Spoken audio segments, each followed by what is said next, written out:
बिस्मिल्लाहिर्रहमानिर्रहीम अस्सलामु अलैकुम। आज का जो लेक्चर हम स्टार्ट करें दैट इज़ डेटा स्ट्रक्चर्स के आगे से जो दो बड़े इम्पॉर्टेंट टॉपिक्स भी हैं और इसके आगे से ऑपरेशंस भी हैं डेटा स्ट्रक्चर्स के।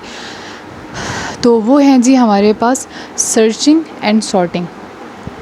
सर्चिंग और सॉर्टिंग नाम से बहुत सारी चीज़ें क्लियर हो जाती हैं इसके अंदर कि जो सर्चिंग है उसका क्या मतलब होगा और सॉर्टिंग का क्या मतलब होगा। सर्चिंग का मतलब है जी कोई चीज़ ढूंढना, ठीक है। इसके अंदर इसका मतलब होगा ढूंढना, और सॉर्टिंग का मतलब होता है उसको तरतीब देना, ठीक है। किसको तरतीब देना, किसको ढूंढना, डेटा स्ट्रक्चर के अंदर प्रेजेंट डेटा को, ठीक है जी। ये बहुत इम्पॉर्टेंट है। अगर आप लोग CSS का एग्ज़ाम्स दे रहे हैं, PPSC का दे रहे हैं, FPSC का दे रहे हैं, अगर आप लोग स्टूडेंट हैं IT के, CS के, सॉफ्टवेयर इंजीनियरिंग के, तो ये उसके किसी भी हिसाब से देखें तो ये इम्पॉर्टेंट टॉपिक हैं डेटा स्ट्रक्चर्स के अंदर, ठीक है जी। तो ये स्टार्ट करते हैं हम लोग टॉपिक। डेटा स्ट्रक्चर के अंदर सबसे पहले जो चीज़ हम लोग करेंगे दैट इज़ सर्चिंग। सर्चिंग का मतलब होता है ढूंढना, और दो जो इसके सर्चिंग की टेक्निक्स हमने पढ़नी है वो है लीनियर सर्च, जिसको सीक्वेंशियल सर्च भी कहा जाता है। आपने इसमें कंफ्यूज नहीं होना। Linear search and sequential search दोनों का एक ही मतलब होता है, वो दोनों एक ही चीज़ हैं। और दूसरी जो चीज़ होती है दैट इज़ बाइनरी। सॉर्टिंग के अंदर तरतीब देना, डेटा को तरतीब कैसे दिया जाता है, इसके इतने तरीके होते हैं, 1 2 3 4 5 6, सातवां एक हैशिंग का भी होता है, लेकिन मैंने उसको यहाँ पे इंक्लूड नहीं किया क्योंकि वो एक एडवांस, इन सबसे ज़्यादा एडवांस है, तो मैं उसको एक अलग से लेक्चर में डाल दूँगी। लेकिन वो ये है कि सॉर्टिंग टोटल हमारे पास 6 टेक्निक्स हैं। बबल सॉर्ट है, सिलेक्शन सॉर्ट है, इंसर्शन सॉर्ट है, मर्ज सॉर्ट है, क्विक सॉर्ट है एंड हीप सॉर्ट है। ये बहुत सारी चीज़ें तो नामों से भी क्लियर हो जाती हैं, लेकिन फर्दर इसको हम डिस्कस करेंगे।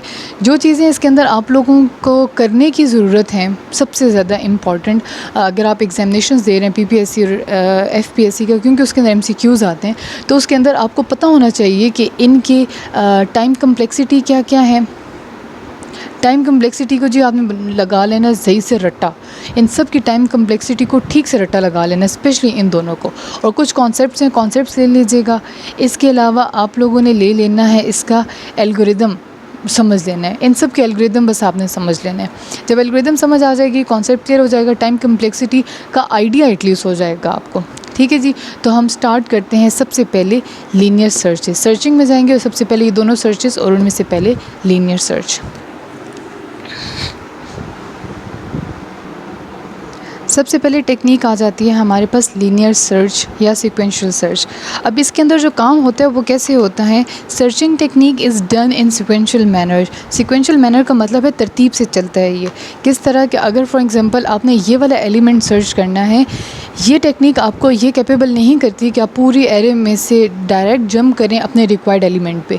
ऐसा नहीं होता। इसके अंदर सर्चेस चलती हैं सीक्वेंशली, तरतीब से चलती हैं, यहाँ से स्टार्ट होती हैं, जाते जाते आपके रिक्वायर्ड एलिमेंट तक पहुँच जाती है। अब इसके अंदर जो इसका फंक्शन यूज़ होता है, इस फंक्शन को ध्यान से देख लीजिएगा, आसान है, मुश्किल नहीं है। इसका फंक्शन होता है सर्च,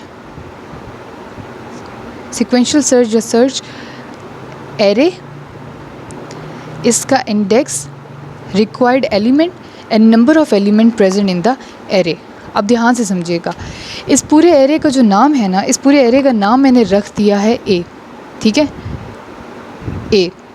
ए के अंदर टोटल इंडेक्स जो है वो 0 से स्टार्ट हो रहा है 4 तक जा रहा है। इंडेक्स का मतलब ये होगा 0 1 2 3 4।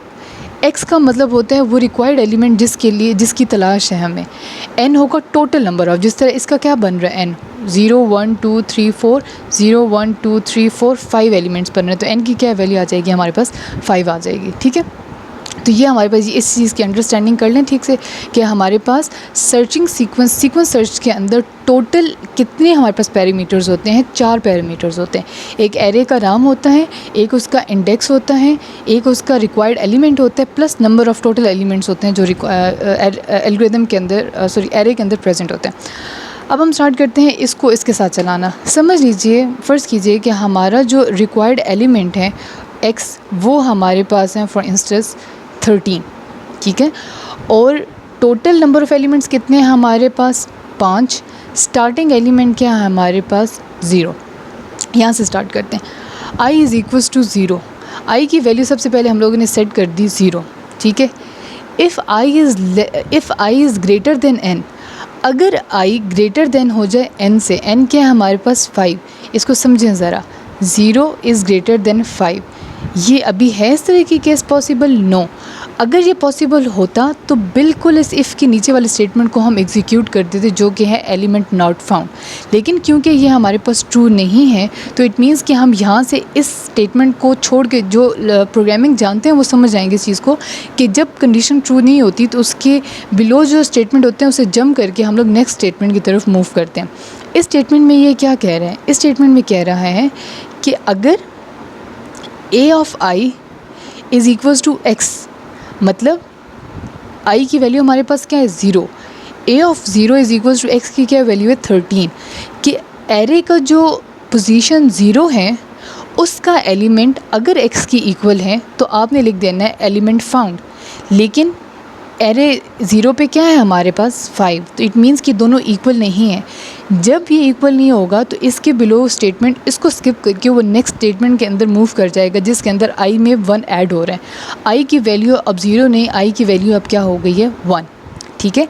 अब दोबारा से हम कंडीशन एग्जीक्यूट करते हैं सेकेंड वाली कंडीशन में क्या है? If i is greater than n, i is greater than n, i की वैल्यू अब क्या होगी है 1, ग्रेटर देन n की वैल्यू क्या थी हमारे पास 5। क्योंकि ये कंडीशन ट्रू नहीं हो रही है हमारे पास, इस वजह से इसकी बिलो जो स्टेटमेंट है उसको स्किप करके हम जंप कर जाएंगे फोर्थ स्टेटमेंट पे, जिसमें है if a of i is equals to x। अब i की वैल्यू क्या है हमारे पास 1, x की वैल्यू क्या है हमारे पास 13। देखें एरे के अंदर जो 1 की वैल्यू है उसके अंदर क्या है 10 है, 10 is not equals to 13, condition true नहीं हो रही। इसके बिलो वाले स्टेटमेंट को स्किप करें और अगले पे जंप कर जाएं, i की वैल्यू बढ़ा दें, i की वैल्यू क्या हो गई हमारे पास अब 2 हो गई। अब दोबारा से स्टेटमेंट चलाएं, if i is greater than n, i greater than n है, i की वैल्यू 2, ग्रेटर देन 5 नहीं, ये फिर कंडीशन हमारे पास हो गई फॉल्स, कंडीशन फॉल्स, तो इसको स्किप करके नेक्स्ट पे आ जाएं। अब हम कह रहे हैं ai is equals to x, ai 2 और ये है 13।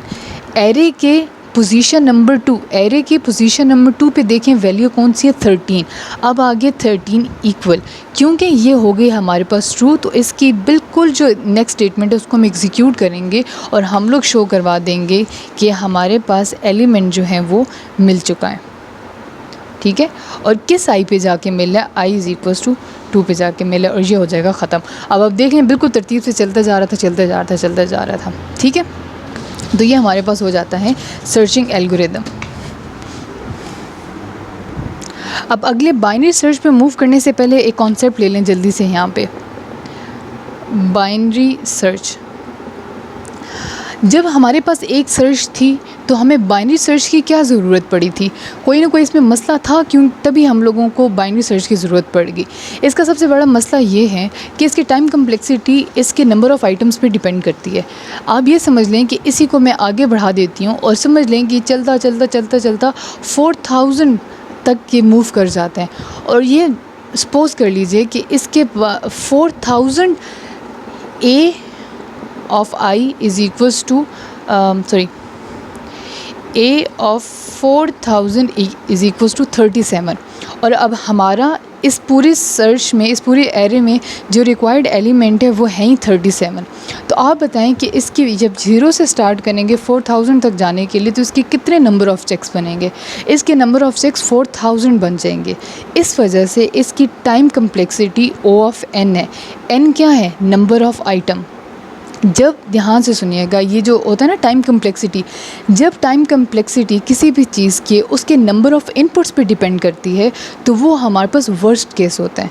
हमें कोई ऐसा केस चाहिए होता है जिसके अंदर वो इनपुट पे ना डिपेंड करे, चाहे इनपुट 4000 हो या 4 लाख हो, उसकी टाइम कम्प्लेक्सिटी उतनी रहे, मतलब उसका टाइम उतना ही कंज्यूम हो। अगर उसके अंदर एक एलिमेंट हो या 1000 या 4000 एलिमेंट हो, उसका टाइम उतना ही लगे जितना वो उसके एक एलिमेंट के लिए चाहिए था। लेकिन लीनियर सर्च के केस के अंदर क्या होता है, जैसे जैसे एलिमेंट्स बढ़ते जाएंगे उसके नंबर ऑफ़ चेक्स बढ़ते जाएंगे, नंबर ऑफ़ चेक्स बढ़ेंगे उसकी टाइम कम्प्लेक्सिटी इंक्रीज़ हो जाएगी। तो आपने ये याद रखना है कि लीनियर सर्च की टाइम कम्प्लेक्सिटी ज़्यादा होने की वजह से हम लोगों ने नेक्स्ट जो बाइनरी सर्च मैं आपको बताने वाली हूँ वो हम लोगों ने ऑप्ट किया था। अब जो बाइनरी सर्च है उसकी टाइम कम्प्लेक्सिटी याद रखनी है आपने। बाइनरी सर्च की टाइम कम्प्लेक्सिटी लीनियर सर्च के टाइम कम्प्लेक्सिटी के हाफ़ होती है, ठीक है। लीनियर सर्च की टाइम कम्प्लेक्सिटी के हाफ़ होती है। ये एग्जैक्टली जब आप बात करेंगे MCQs की बात करेंगे तो MCQs में आ सकता है कि बाइनरी सर्च की और लीनियर सर्च की कम्प्लेक्सिटी में किस तरह का रिलेशन है। तो बाइनरी सर्च है वो लीनियर सर्च के हाफ़ में आ जाता है, हाफ़ का रिलेशनशिप है, और इसका हम लोग log of n लिखते हैं। ये बाइनरी सर्च की वो है टाइम कम्प्लेक्सिटी है। ये वाली time complexity O of n linear search है और ये वाली बाइनरी सर्च है। इसकी वजह से हम लोगों ने बाइनरी सर्च को इंट्रोड्यूस करवाया था, ठीक है। अब हम मूव करते हैं बाइनरी सर्च की तरफ। ओके जी, सेकंड सर्चिंग टेक्निक है हमारे पास बाइनरी सर्च। थोड़ा सा कॉन्सेप्ट ले लें इसका। बाइनरी का मतलब होते हैं 2, बाइनरी ओवर 2 से निकले हमारे पास। तो जो बाइनरी सर्च है उसके अंदर ये कॉन्सेप्ट है कि जो एरे हैं हमारे पास उसको 2 हिस्सों में डिवाइड कर दिया जाता है, और 2 हिस्सों में डिवाइड करने के बाद एक एक हिस्से को अलग से कॉन्कर किया जाता है। इसका जो उसके अंदर हम कहते थे ना सीक्वेंशियल के अंदर कि हम सीक्वेंस में चलते हैं। जो इसका रूल है वो ये है डिवाइड एंड कॉन्कर। डिवाइड करते जाएं और कॉन्कर मतलब उसको कैसे कह सकते हैं, मतलब उसको देखते जाएं कि डिसाइड करते जाएं कि ठीक है ये नहीं है। डिवाइड का मतलब है उसको तोड़ना, और कॉन्कर का मतलब है कि देखते जाएं कि अपनी चीज़ जो है वो सर्च करते जाएं। उस जो डिवाइडेड पार्ट है उसके अंदर अपनी चीज़ को सर्च करते जाएं कि आया कि वो चीज़ जो एलिमेंट मैं सर्च कर रहा हूँ वो प्रेजेंट है या नहीं है।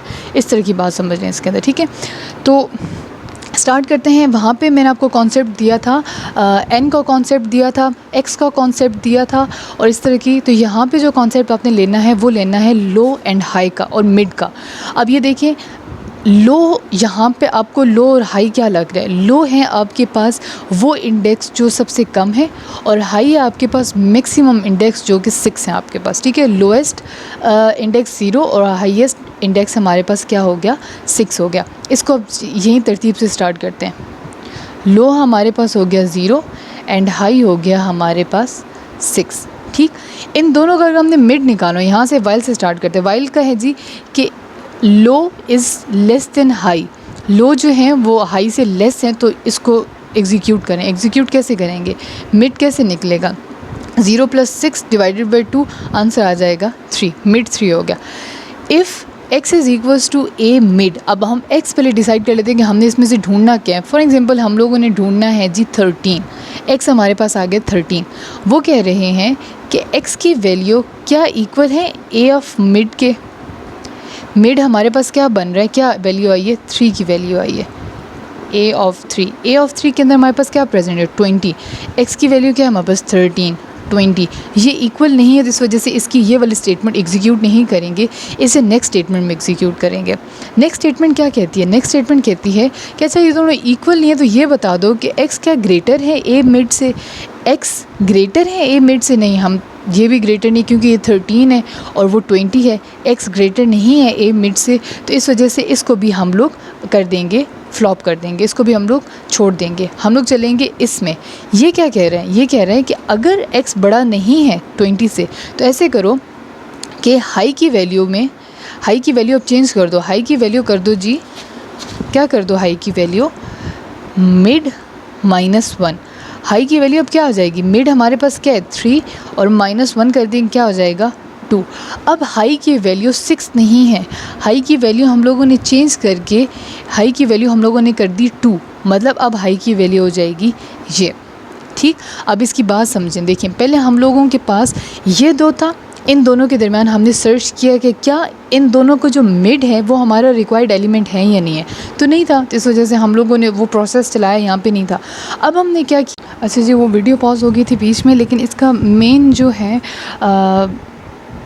प्रिंसिपल वो यही है कि ये पूरे एरे को दो हिस्सों में डिवाइड कर देती है और फिर क्या करती है कि जो हिस्सा इसने लिखा होता है उसके अंदर उसका एक लो सेट हो जाता है और एक हाई सेट हो जाता है। उन दोनों का मिड फाइंड आउट कर लेते हैं और मिड अगर रिक्वायर्ड एलिमेंट की इक्वल हो तो बस उसको वहाँ से रिट्रीव कर लिया जाता है, नहीं तो फिर आगे से ये प्रोसीजर जो हम ऑलरेडी पढ़ चुके हैं। इसको एक दो मरतबा अपने पास पेपर पे करेंगे तो आप लोगों के पास ज़्यादा ईजी हो जाएगा करना। अभी मैंने ये एरे लिया, आप अपने हिसाब से कोई एरे ले लें और उसके ऊपर ये एल्गोरिदम लगाएं तो इजीली हो जाएगा। बस ये बात याद रखना है कि सर्चिंग टेक्निक हमारे पास सिर्फ दो ही तरह की होती हैं, एक हमारे पास लीनियर सर्च होती है सीक्वेंशियल सर्च, और दूसरी हमारे पास बाइनरी सर्च होती है। लीनियर सर्च हमारे पास पहली बार आई थी और इसके ड्रॉबैक की वजह से बाइनरी सर्च हमारे पास आई थी। लीनियर सर्च का ड्रॉबैक ये था कि वो टाइम कम्प्लेक्सिटी बहुत ज़्यादा थी उसकी, वो नंबर ऑफ़ एलिमेंट्स पे डिपेंड करता था, नंबर ऑफ़ एरेज़ पे डिपेंड करता, number of elements in the array depend करता था कि जितने नंबर ऑफ़ एलिमेंट्स होंगे उतनी टाइम कम्प्लेक्सिटी उसकी इंक्रीज़ हो जाएगी। उसको ख़त्म करने के लिए हम लोगों ने बाइनरी का किया था, ठीक है। बाइनरी की टाइम कम्प्लेक्सिटी लीनियर की टाइम कम्प्लेक्सिटी से हाफ़ आ जाती है, ठीक। इसकी टाइम कम्प्लेक्सिटी अगर हम लिखें तो बिग O ऑफ़ n और इसकी टाइम कम्प्लेक्सिटी होती है big O of log of n। Binary का ड्रॉबैक ये है कि अगर आप लोगों के पास एरे के अंदर एलिमेंट्स सॉर्टेड फॉर्म में ना हो, तरतीब से अगर ना दिए हुए हों, तो बाइनरी सर्च हमारे पास फ्लॉप कर जाती है। क्यों? क्योंकि देखिए कि 5, 13, 15 अगर ये इस तरह ना होते ना, अगर आप एक दफ़ा चला के देख लें इस एल्गोरिदम को, आप इसको गलत कर दें, किसी सॉर्टेड फॉर्म में ना इसको रखें। अभी तो देखें एक सॉर्टेड फॉर्म चल रही है ना, सॉर्टेड फॉर्म अगर ना होती यहाँ पे तो फिर क्या होता कि ये कभी भी काम ये बाइनरी सर्च यहाँ पे कोलैप्स कर जाती। ये यहाँ पे वैसे 15 था नहीं, जो असल एरे हैं उसके अंदर ये सॉर्टेड फॉर्म के अंदर था। ये तो अब चेंज करके मैंने अभी यहाँ पे लिखा हुआ है, जो एरे है वो सॉर्टेड फॉर्म है। अगर एरे सॉर्टेड फॉर्म में ना होती तो ये फिर एल्गोरिदम ये जो सर्च हैं ये इस पे एप्लीकेबल ना होती। अब चलते हैं आगे सॉर्टिंग टेक्निक्स की तरफ।